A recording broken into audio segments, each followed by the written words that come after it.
娘亲，他怎么躺在滚滚跟娘亲的床上了？滚滚不要跟他睡。这是我叶家的屋子床榻，你娘亲也是我明媒正娶的夫人。你若不想跟我睡，那你便自己一个人睡。不要，娘亲是滚滚的。娘亲陪滚滚睡觉，别听他胡说八道。叶向瑶，你来我这儿撒什么酒疯？叶向瑶面对他的冷漠，依旧维持着笑，只是嘴边多了一丝只有他自己才知道的苦意。若我当年能及时察觉并阻止，是不是此刻该是我们一家三口在这里笑闹，而不是像现在这样作为不速之客闹笑话一般撒酒疯？叶向瑶心中悔极了，眼前的画面仿佛只差一点就能跟脑海中的想象重合。他艰难地咽下苦涩之意，看向了滚滚。云堂，如果滚滚是我们的女儿，你还会与我和离吗？叶向瑶，你什么意思？滚滚才不要你这样的爹爹。叶向瑶，你要点脸吧。当初你们个个都骂滚滚是瘟神，阻止我收养他。如今滚滚得了圣上和嘉贵太妃的喜爱，你又舔着脸贴上来。作为男人，你怎么好意思的？就是，江云堂懒得再跟这个醉汉浪费时间，就抱着滚滚去厢房哄他睡觉。滚滚却还记得明天布施的事儿。娘亲，滚滚乞丐穿衣裳。话音未落，小呼噜声就响起来了。江云堂待他睡老实了，脸上的笑容才收敛起来，轻手轻脚打开门。戴巧和奴才们已经跪在了院子里请罪。夫人，是奴婢们看管不力，让将军闯了进来。不怪你们，我知道他的身手。人走了吗？将军在厢房门口站了一会儿才离开的。是吗？叶向瑶今日的表现太异常了，怎么突然要正式收养滚滚？因为知道了当年替嫁的真相，怀疑江云溪对他并非真心实意，所以打算吃我这根回头草了。切，真是个实打实的狗东西。把他今日碰过的所有东西通通扔了。戴巧赶紧让丫鬟们动起来。夫人，库房里还有些将军的陈年旧物。江云堂亲自去了库房，将叶向瑶的旧衣物、书抄等清理出来，结果意外地从书中调出许多老旧的画纸。这都多少年的破烂了，这些旧书一直压着不见天日，可不得压成破烂了。夫人，你看。夫人，这画像。戴巧忙起身过去，一眼就看到了画像上的一个小男娃。夫人，这画上的男娃娃怎么和滚滚那么像呢？江云堂心如擂鼓，立刻将其余的画纸打开，又翻了夹画纸的书，找到了几个落款。正兴3年春卯月，吾儿子安。子安不就是叶向瑶的表字吗？所以这纸上画的是不到4岁的叶向瑶。江云堂瞬间慌了神，然后猛地想起叶向瑶今晚说的话。还会与我和离吗？不可能！江云堂乍然腿软，有什么东西一下子从他的脑子里炸开。半夜，一道诡异的紫色雷电划破天空，带着震颤天地的万钧之势，精准地劈向河王府某处。第二天一早，九皇子挂着2个黑眼圈，早早来叶家报道：滚滚妹妹，你听见昨晚打雷了吗？可响了，我长这么大从没听过这么响的雷，吓得我后半夜都没睡。然后今天一起床，我母妃就告诉我，昨晚那道雷劈着人了。你快猜劈着谁了？谁呀？叶昭。劈到叶昭了。听说人都劈焦了，但这样都没给他劈死，狗命真硬啊。叶昭是谁呀？你不喜欢他吗？就是昨天踢你屁股的那个讨厌鬼啊，你不记得了？哦，是他呀。那算他倒霉吧。郑嬷嬷你来啦。3个崽崽一碰面，不由面面相觑，互相嫌弃。咦！滚滚妹妹，你们穿成这样是不行的，很影响我的贵族气质。明明是你影响了我们的气质，我们是去布施。不对啊，滚滚妹妹，我们是去布施的，为什么要穿得像要饭的？因为布施要先要饭呀。九皇子和郑嬷嬷一脸不解，但不妨碍他们跟着。江云堂亲自过来送滚滚出门，看着滚滚的时候，眼睛总是不自觉地发酸。娘亲，你怎么一直盯着滚滚看呀？因为滚滚太可爱了吗？江云堂已经让戴巧去寻杏儿了，势必要把当年那件事再查一遍。眼下虽然还不确定，但心里几乎已经认定了。滚滚第一次出门，娘有些不放心。滚滚真的不要娘亲跟着吗？不用的，滚滚很厉害，能积极保护自己的。本皇子会保护好滚滚妹妹的，暗卫也会保护好本皇子的。江夫人，您就放心吧。那确实，那可是皇宫暗卫呢。滚滚跟娘亲道别后，刚走出叶府大门，就看到隔壁的谢敖敖坐在门口抠脚，一脸宰生艰难的模样，一口接一口的叹气。谢敖，半个月了，你钱花了多少啦？谢敖敖不提则已，一提就崩溃。花钱太难了。这都是你自找的。爹爹说过，要的越多，就花的越多。花钱也是要靠本事的，你努力哦。滚滚也要去花钱啦。你也要去花钱，带我一起啊。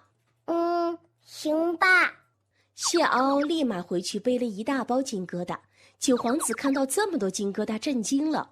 你们谢家不是没落了吗？你哪来这么多金子？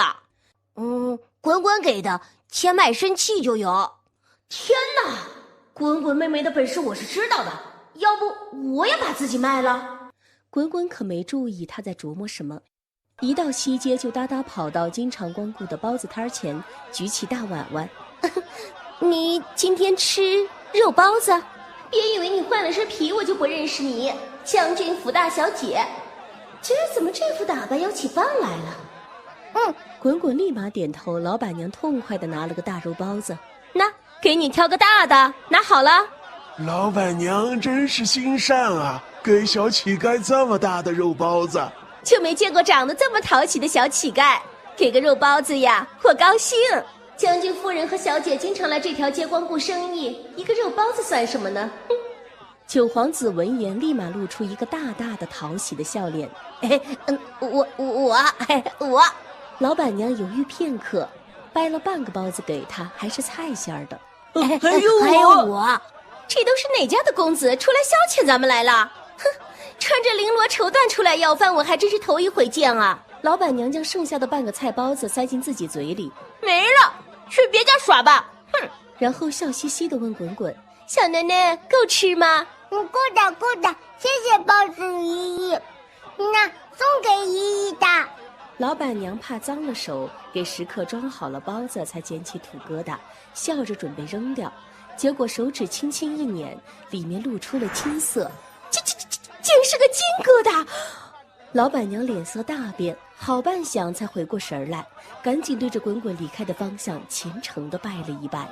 滚滚一路要饭，一路布施，只要是好心施舍的人家，哪里来的都会收到他布施的土疙瘩。别耽误我做生意。夜郎江，我瞅着那边那群要饭小娃娃眼熟得很，打头的那个是不是你叶家的养女啊？叶向瑶皱眉望去，定睛一看，还真是滚滚。他怎么跑出来要饭了？知道你们叶家苛待发妻养女，可竟然连饭都不给吃吗？叶向瑶忍着没有呛声，身体却已诚实地走了过去。大螃蟹，你挡滚滚路啦！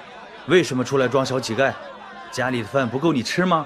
又没吃你家的米，不要你管。你吃的就是我家的米。对哦，那也不要你管。哼！叶向瑶无语，劝不回去，他冷着脸咬咬牙，只得远而跟在了滚滚后面。很快他就发现了异样，只要是给了滚滚食物的人，都会收到滚滚的土疙瘩，而且无一例外都会在拿到土疙瘩后，朝着滚滚离开的方向拜一拜。巧合吗？他不信，目不转睛地盯着，越盯越发现巧合就越多，最后气得失笑。土疙瘩，原来是你这小崽子搞的鬼！一天的时间，滚滚将平民百姓聚集的西街和北街跑了个遍。昨天在宫里赚的银子全都布施完啦。但谢敖敖崩溃了。小，你怎么1文钱都没花出去啊？他们都不给我吃的，我才不要白给他们送钱。哼，他们不给你，你可以自己买呀，这样好歹还能花出去一点。啊，对啊，那你怎么不早说？你没问呀，滚滚也不知道你这么笨呢。滚滚呢？太妃娘娘想请滚滚去玉清王府做客，滚滚现在有空没有空呢？啊，太妃娘娘醒啦？那豆芽叔叔也醒了吗？醒了，都醒了。滚滚立刻带着小伙伴们爬上马车，往玉清王府去。王府暖阁内，云别的确醒了，可他躺了8年，身体早已不可避免地失去了大部分机能，即便醒了也仍旧无法动弹，喉咙更是发不出声音来。王爷虽能睁眼，但不管如何刺激，身子都不能有其他反应，能否恢复如正常人一般，实在难说啊。那我等该如何向圣上回话呢？难道要说王爷人虽醒了，但还是同昏迷时一样？万万不可！圣上等这一天等了8年，一定还有别的办法。一屋子御医正焦头烂额。九皇子到！躺在榻上的云别吓得一激灵，立马睁开了眼睛，用尽全力地试着抬起自己的手。别让他进来，别让那小兔崽子进来！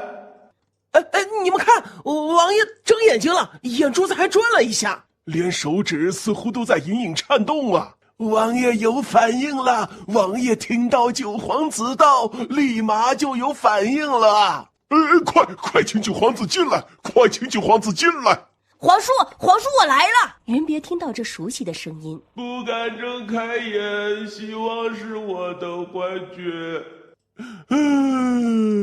御医们见状更激动了。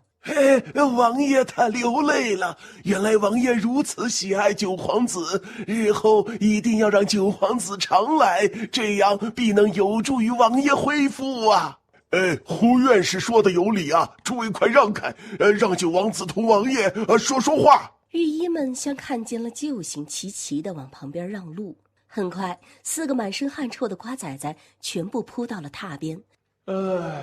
这该死的奇怪的压迫感呀！别这样盯着我呀！算了，我选择自己闭眼。九皇子见他突然闭了眼，忍不住凑得更近了。皇叔真的醒了吗？皇叔你好，我是九皇子，是你的好大侄儿。老子认得你，昨天就是你扒了老子的裤子。郑傩傩见他眼珠似乎在眼皮底下转，也凑近了说：你皇叔肯定醒了。九皇子的皇叔你好，我是郑傩傩，是郑国公府的小世子。老子也知道你全家的事都是老子收的。谢敖敖头一回进王府，有一点点拘谨。这个就是滚滚的豆芽叔叔啊，长得也太丑了。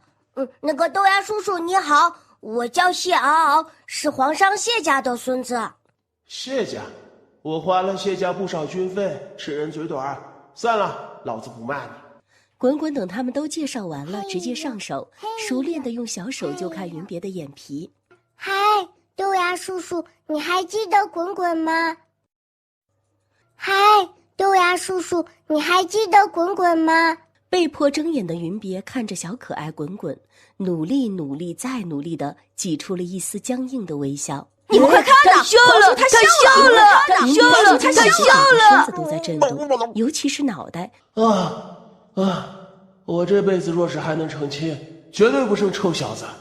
然后继续笑着看向又乖又甜的小滚滚。滚滚通过这个笑容确定，豆芽叔叔还记得自己。哎呀，坏了！在豆芽叔叔梦里，我跟他拉过勾勾，等他醒来就要跟娘亲成亲了。但是我现在反悔了，豆芽叔叔不会还记得吧？哎呀，不行，我得赶紧去找太妃娘娘退亲。滚滚心虚地爬起来，噔噔地往门外跑，正好和闻讯赶来的嘉贵太妃撞了个正着。看着变成满头银发的太妃娘娘，滚滚微微愣了一下，然后秉承着千穿万穿马屁不穿的道理，发动嘴甜攻击。哇，太妃娘娘今天好漂亮呀！雪山和梅花树都长到太妃娘娘的头上啦。只要太妃娘娘高兴，事情就会很顺利的吧。哀家还是头一次听到如此童言童语的夸赞。哀家明日就上门去抢人，这孙女儿哀家要定了。别啊，我才刚醒，非你一定要这么着急吗？那个就是抢娘亲是不对的。豆芽叔叔不好，滚滚今天是来帮娘亲退亲的。退亲？豆芽叔叔哪里不好了？你要退亲？天哪，他伸出小手了，他准备掰手指头了。不要啊！别说，求你别说。豆芽叔叔，你腰太细了，就是抖的时候就没有劲儿，然后豆芽叔叔的那个屁屁它不会生儿子，安全，没有，还有就是裤裤里面太短裤。嘉贵太妃及时捂住他的小嘴。好了好了，哀家知道了，哀家明日就认你娘亲为义女，你这个外孙女儿哀家要定了。云别彻底生无可恋。早知如此，我还不如不醒啊！玉亲王苏醒的事儿，不到1个时辰就传遍了皇城。武安侯府刚收到消息，还没来得及证实，就听到府门口叮叮当当响起了类似敲锣的声音。江子宇出来一看，竟是滚滚带着九皇子等人。报喜啦！报喜啦！玉亲王他苏醒了！苏醒啦！苏醒啦！完蛋了！完蛋了！武安侯府他要倒霉喽！倒霉喽！倒霉喽！如此奇观，引来了不少百姓和邻居官眷围观。久居京城的人家大多都还记得当年玉亲王府冲喜的轿子空着回去的事儿。玉亲王殿下真的醒啦！醒了，醒了，真醒了！有的人外事白当了，哈哈！白当啦！白当啦！侯府那位养女这些年的外事，可不就是白当了吗？当年她若真心实意地入了王府，如今可就是威风八面的亲王妃了。就算她不愿入王府，也不该用如此下作的手段诓骗嘉贵太妃呢。如今被嘉贵太妃秋后算账，还成了人人避之不及的过街老鼠呢，该。玉亲王一行，武安侯府还是自求多福吧。侯府与其继续护着那不要脸的养女，不如赶紧把亲女儿接回来，好生伺候着。她可是侯府的保命符。他们要有这等觉悟，当年就不会逼着亲女儿替嫁了，更不会害了自己的亲外孙，都是报应呢。众人你一嘲我一讽，看好戏似的看向江子宇，当着他的面就敢讽刺他了。江子宇面如菜色，一忍再忍，最终还是没敢出声，啪的一声关上了府门。九皇子还没演够呢，一身气人的本事根本没发挥出来，于是将滚滚他们拉到后院出主意。我们偷偷爬进去看戏好不好？婉拒不符合本世子的气质。谢嗷嗷也觉得不靠谱。侯府有那么多侍卫，我们爬进去会被抓的，别到时候好戏没看到，还挨一顿打。谁敢打本皇子？没人敢打皇子，但敢打我呀！可以不让人发现的。三双眼睛立马齐齐盯着他。滚滚在挎包的破碗碗里掏啊掏。就是这个，有本事来打我呀，夫。1、2、3、4，我们一人一张。他就这么进去了？看门的小厮看不见他吗？九皇子胆大，猫着腰蹑手蹑脚地跟上去，一边往里走一边观察小厮的反应。见小厮完全没反应，他腰杆子立马挺直了，招手催促：“这个挪挪，小过来过来，这边，这边，就是这里啦。”四小只靠着滚滚闻味道，很快摸到了止息院。止息碗，是止息院。一进去就看见江云熙将一个小瓷瓶递给了贴身丫鬟，还一脸坏的嘱咐：“你悄悄将这药送去叶家二小姐手中，告诉她，想要在恒王府站稳脚跟，她就必须听我的。啊，这个坏姨姨又要开始害人了吗？这是什么药？自然是能让恒王殿下春情盎然，让叶桑仪为皇家开枝散叶的药。你要对恒王，那药哪里来的？可靠吗？哼，药是恒王世子以前给的，好像叫猫薄荷，说是能让叶向瑶对我情动不已，还能让我一举得男。恒王世子也是这么来的。只要叶桑仪能得手，顺利地怀上王府子嗣，那咱们就不仅能继续利用恒王府，也能继续拿捏叶家。只是得尽快让叶桑仪进王府了。滚滚和小伙伴们听完直接被惊呆了，九皇子赶紧拉他们到外面。怎么办？他们要给我大皇兄下药，我们要不要去恒王府告密啊？那你跟你大皇兄关系好吗？不好啊，我最讨厌大皇兄和他儿子了。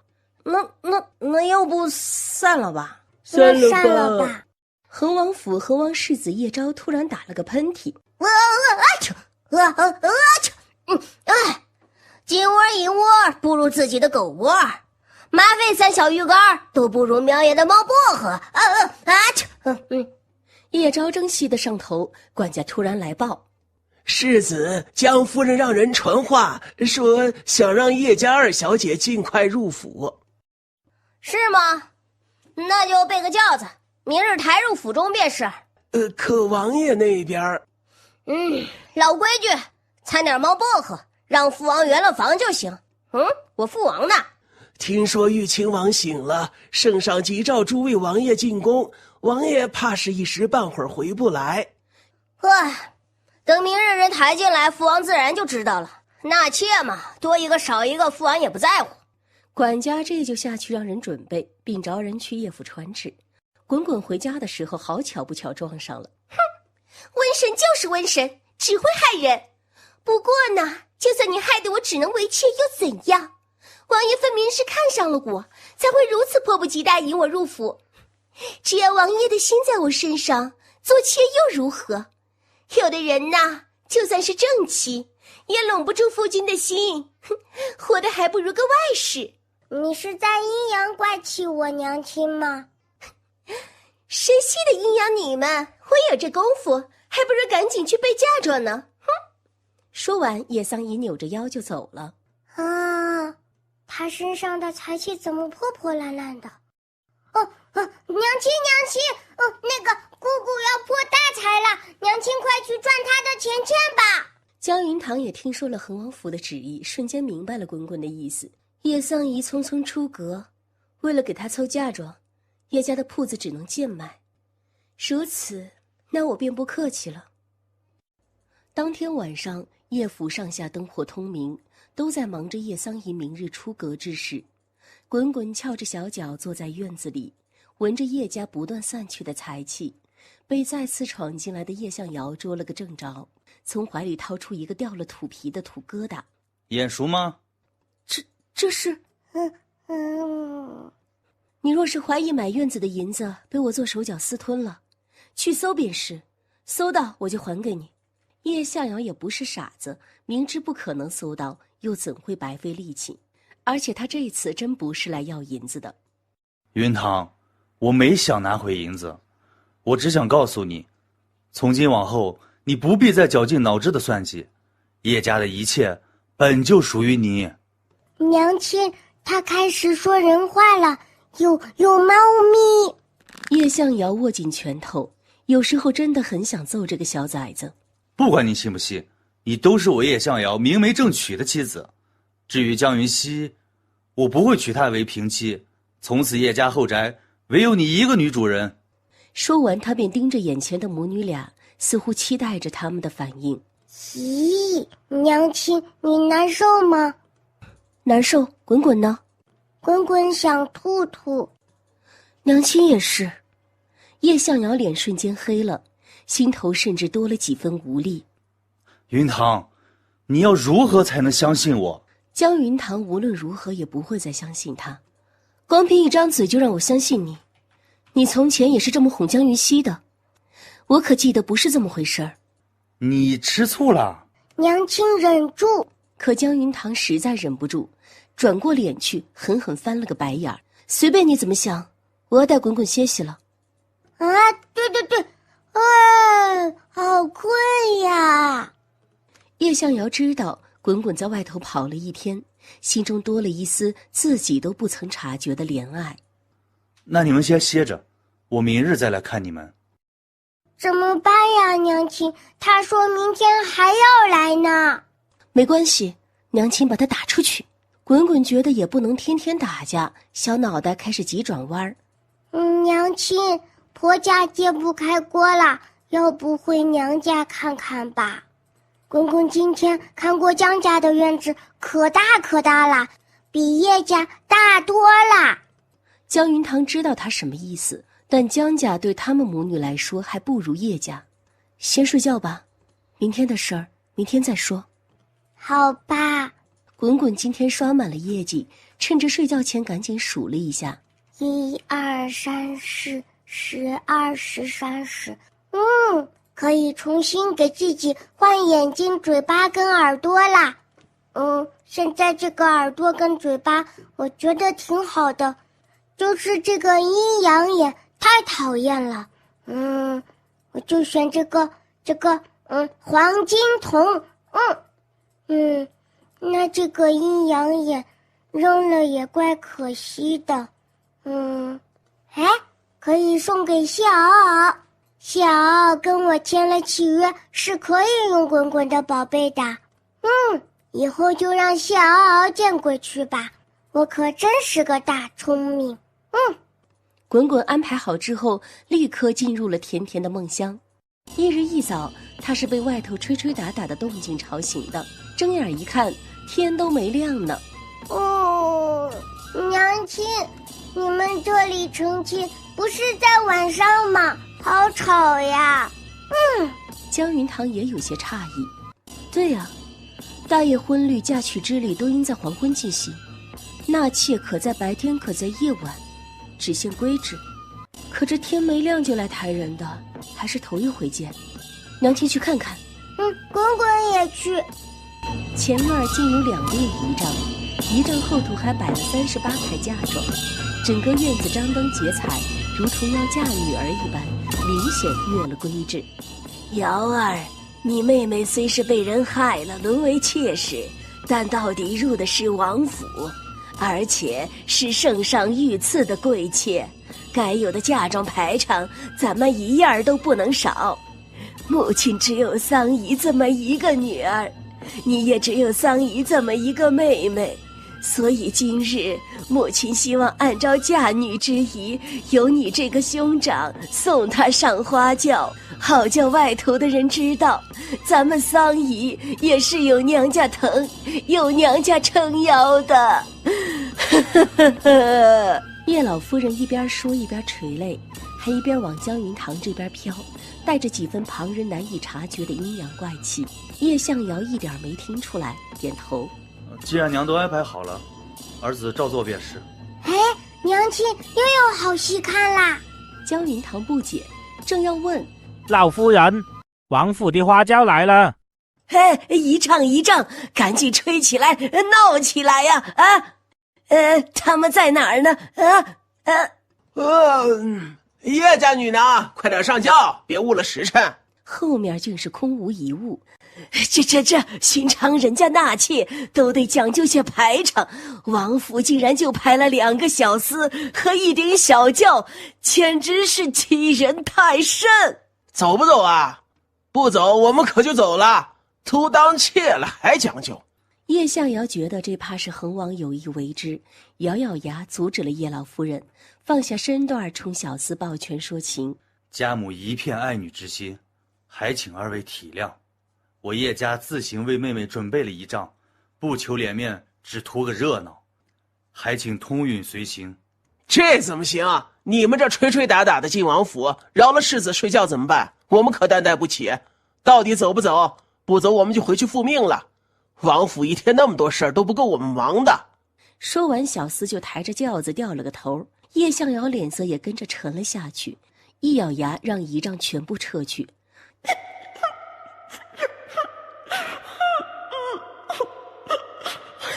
这奇耻大辱我记住了，等我犯事的那天，我定要叫那个小纹身好看。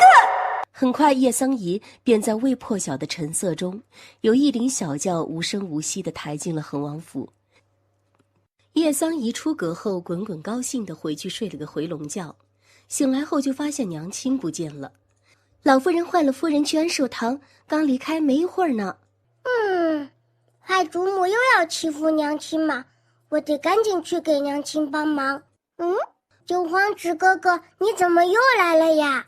我来找你一起去恒王府看我大皇兄洞房啊！快走，我大皇兄刚出宫，可别错过了。母妃想知道大皇兄到底喜不喜欢女人，一大早就催促我出门。他和母妃昨晚兴奋的一晚上没睡呢。滚滚对洞房兴趣不大。不去，我要去找我娘亲。你真不去啊？这时谢敖敖也来了。我看见九皇子和世子又来了。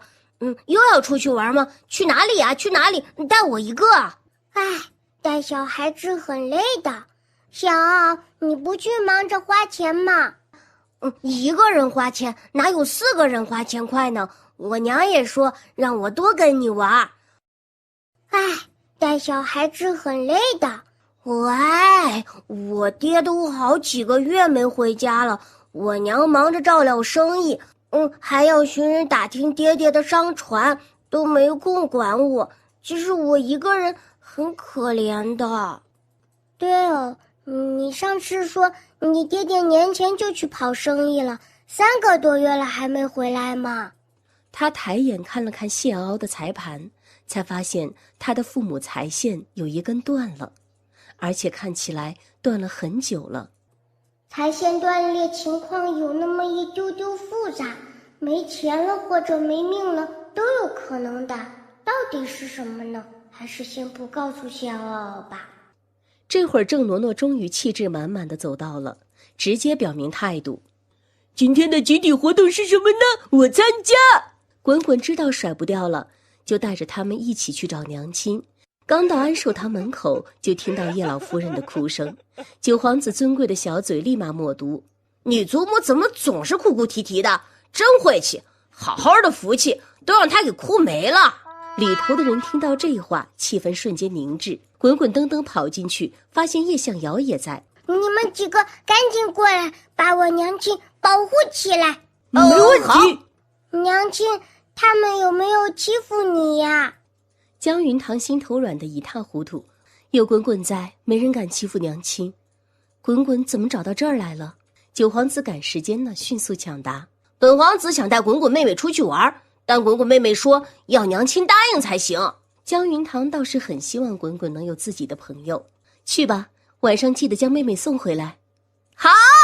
九皇子立马欢呼一声，拉着滚滚就跑，然后悄悄躲到了安寿堂的窗户下面。嘘，你祖母那张驴脸拉那么老长，指定在找你娘亲的茬呢。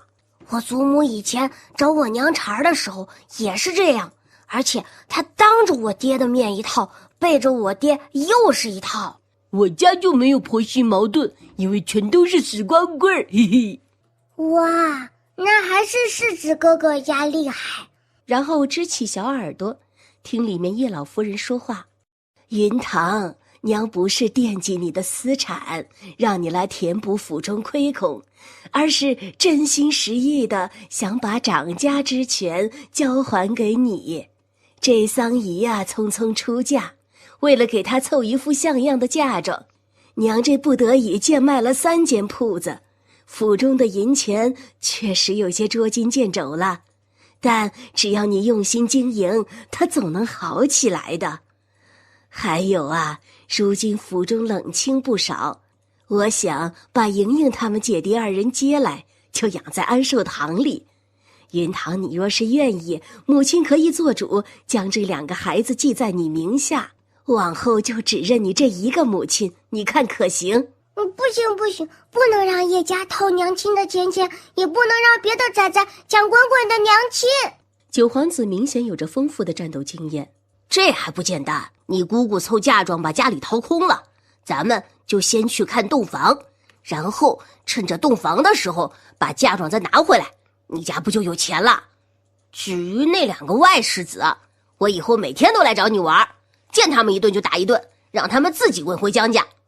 好主意。于是4小只立马出发去恒王府。到的时候刚好赶上恒王回府。王爷，世子殿下做主，今天一早将叶夫人抬进了王府，现在人还在新房里坐着，王爷要不要去看看？恒王回忆了一下，叶到底哪家来着？决定去喜房看看。4小只赶紧屁颠屁颠跟上。恒王一推开门，就看见了坐在榻上平平无奇的粉色嫁衣。切，这面料这绣花太普通了。丑剧退出关门。王爷，新夫人是圣上赐下的，您要不忍一忍？恒王继续转身。夫人还带着2箱新衣跟10几匹料子，就放在新房。王爷要不进去看看？恒王再次转身推门而入，直接掠过坐在榻边的叶桑仪，翻箱倒柜。叶桑仪一脸屈辱，但念着恒王府的富贵，他咬了咬牙，按照江云熙的吩咐，主动起身勾引。王爷，其实里面有件薄如蝉翼的烟罗裙，王爷见了定会喜欢。只要王爷愿意同妾身喝了这杯合卌酒，妾身就脱给王爷看，好不好？好不好？恒王的目光瞬间落在了他肩膀的薄纱上，眸子一亮。这料子雨过天青软烟罗，王爷喜欢吗？恒王目不转睛接过酒一闻，熟悉的配方，熟悉的味道，然后仰头一饮而尽，不过片刻便化身虎狼，连衣裳都来不及脱，4只小崽崽头上贴着符咒，整整齐齐地蹲在床榻边上围观，不像在跳舞呀。滚滚话还没说完，床上就已经结束了。叶桑仪满脸震惊，4个崽崽则是一脸失望，这也不好看呀，无聊。很快便找到了叶桑仪的嫁妆，然后一人打了个包袱，将银票和值钱的东西全部打包。回到叶家，滚滚第一时间冲到叶向瑶的书房。那钱滚滚帮你拿回来了，不许你们惦记娘亲的钱了。叶向瑶被他奶凶的样子弄得一脸莫名，看着包袱里抖落出来的有些眼熟的物件，额头青筋猛跳。拿回来？你去哪里拿的？滚滚叉着小腰和他比声音大。恒王府呀，九皇子哥哥带我去拿的。叶向瑶拳头又硬了，可滚滚一点也不怕，继续警告他：娘亲只有滚滚一个崽崽，你要是敢抢滚滚的娘亲，滚滚就让你娘亲也不要你了。哼！说完又一阵风似的跑了。叶向瑶看着他的小背影，目光渐深，这小崽子越看越觉得同他长得像，就连调皮捣蛋一身反骨的样子也同他幼时如出一辙。莹莹虽然是他亲生的，但个性娇气跋扈，稍有不如意便会哭闹不止，完全没有滚滚这般灵动可爱。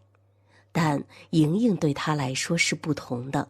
莹莹降生那晚，青州城方圆百里，星辰漫天。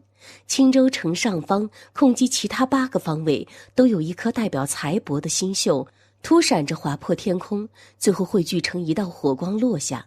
当夜，年仅2岁刚刚会跑的恒王世子突然登门，用一双天生的异瞳看着他说：这个莹莹乃财星降世，你们务必要好好抚养她长大。从那儿以后，恒王府便给他的前路官路带来了莫大的注意。他不可能放弃莹莹，也不可能放弃唯一的儿子，但他更不会放江云堂离开。可江云堂宁愿和离，也不愿认下他的一双儿女。如今滚滚也这般抗拒，实在令他为难。叶向瑶站在书房内，透过窗户盯着外头格外欢实的滚滚，而滚滚正在给3个小伙伴论功行赏。娘亲的钱保住了，九皇子哥哥出的主意功劳最大，想要什么滚滚都可以满足的。真的什么都可以吗？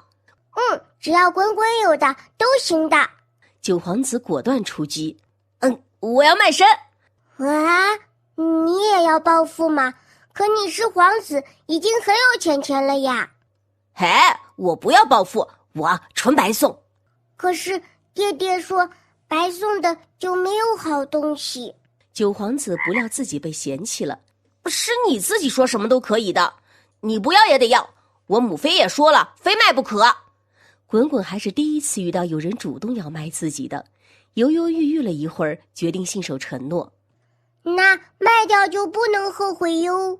九皇子龇牙，滚滚害怕的赶紧掏出卖身契，取了九皇子的血滴上去。九皇子瞬间爽了，然后看向郑嬷嬷。郑嬷嬷伸手婉拒：“郑国公府的人要有风骨，怎么能卖身呢？而且你这样会影响我的身价的。”那卖身要自愿的。世子哥哥，你想要什么呢？举手之劳而已，本世子什么都不要。那你行吧。滚滚说完，直接掏出昨天取下来的阴阳眼，吧唧一下安在了谢敖敖眼睛上。那这个是送给你的，你记得晚上不要睡觉哟。话音刚落，你放滚滚下来，娘亲，娘亲！别喊了，我带你去找他。滚滚一听他又要去娘亲的院子，气得咬他：“不许你找滚滚娘亲，放滚滚下来！”本皇子命令你放他下来。叶向瑶咬咬牙，还是将滚滚放了。滚滚见九皇子居然能震慑住他，无溜的大眼睛燃起了希望。你是皇子，那大螃蟹是不是一定要听你的话呀？那当然。啊，你等等啊，你写大字，盖手手印。这个是九皇子的命令哟，以后你不许进娘亲的院子。哼！滚滚叉着腰携皇子墨宝令他，一路沉着脸跟过来的叶向瑶定睛一看，叶向瑶与狗不得入内。叶向瑶在外头站了许久，最终还是没有推门进去。九皇子等人一直在叶家玩到天黑，才依依不舍地告别。滚滚妹妹，等我下次休沐或休假再来找你玩，我可是尊贵的九皇子，都卖给你，成为你的人了。所以你以后交朋友眼光要高一点，千万不要被外头那些便宜的小哥哥骗了，不能跟他们好，知道吗？不行，咱们拉钩。拉钩上吊，100年不许骗。滚滚累得晚上又是倒头就睡。隔壁谢府，谢敖敖还记得滚滚今天和他说的话，用2只手死死扒拉着自己的眼皮，不让自己睡着。谢夫人看他这蠢样，实在忍不住想揍他：“你到底睡不睡？老娘在外头累了一天了，回家还得盯着你睡觉，跟你爹那死鬼一样，净让人操心。”“我跟爹爹才不一样，娘，你去管爹爹，别管我。”谢夫人想到夫君，将眼里的担忧尽数隐藏。人都不知道死哪儿去了，我才不操心他呢。爹爹不就坐在里面喝茶吗？谢夫人猛地愣住，感觉有凉风突然在屋内刮过。不管你是谁，立马从我儿子身上下来。翌日又是天没亮，滚滚就被吵醒了。但滚滚不敢生气气，听着隔壁宅子传出来的唢呐声和哭声，滚滚还有一丢丢心虚。江云堂赶紧让丫鬟准备了祭礼，准备带着滚滚亲自上门去吊唁。结果叶老夫人知道了，立刻像抓住了他们的把柄一样，命他即刻去安寿堂。谢家不过一介末流商户，你一个官家内眷，送些祭礼表表邻里之情就够了，竟还巴巴的上门去吊唁，如此有失身份，成何体统？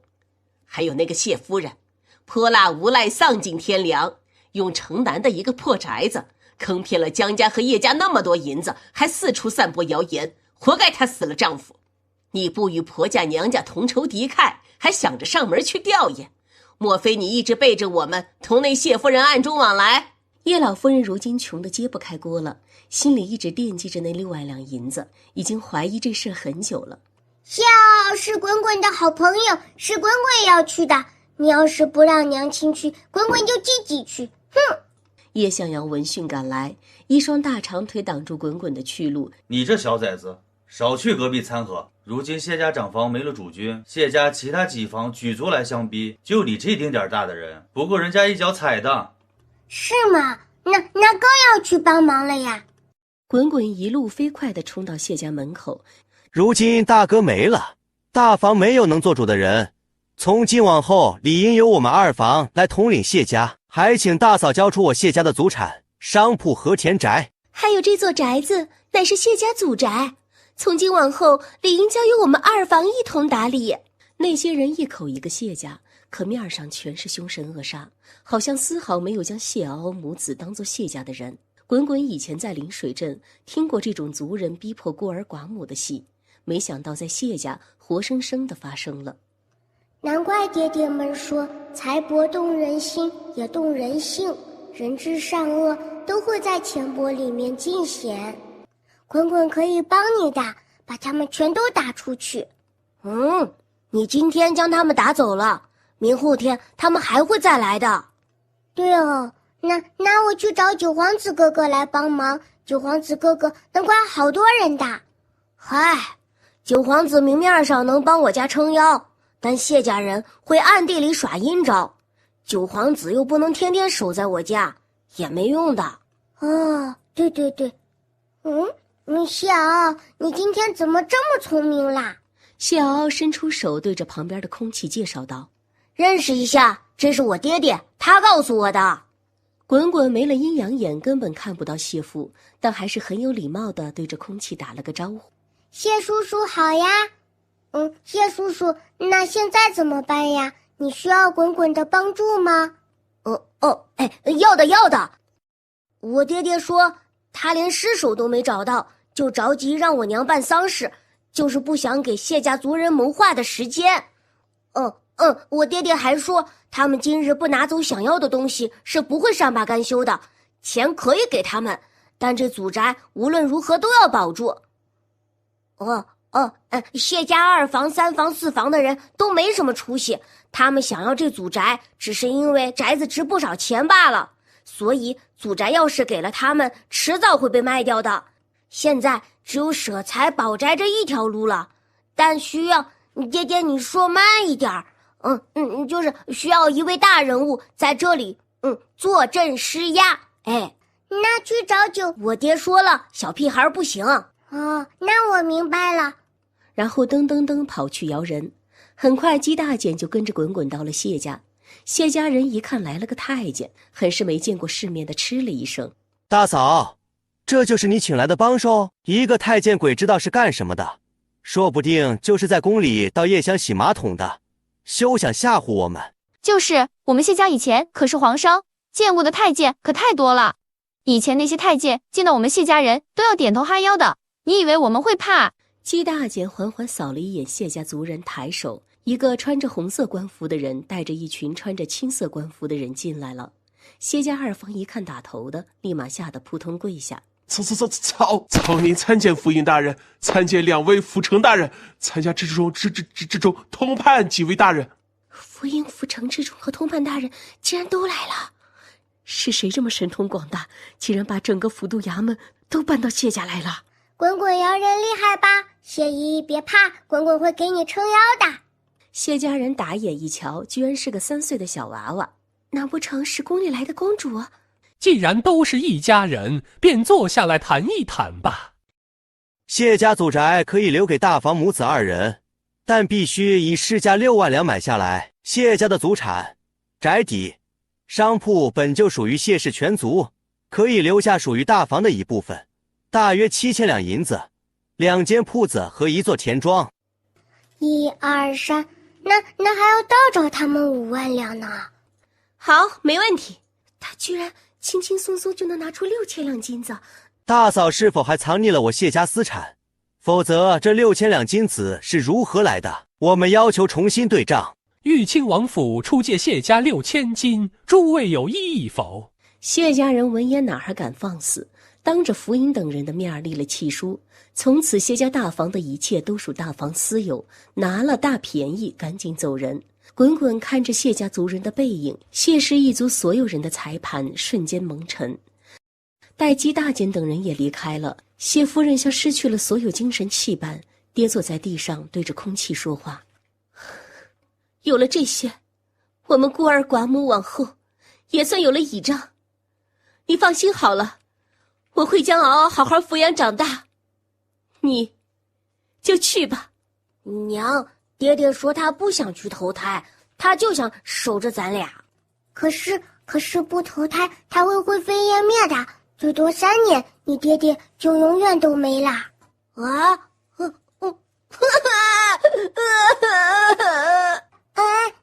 你别哭呀，我可以跟你爹爹签契约的，这样你爹爹就成了滚滚的仆人，这样灵魂就不会灭啦。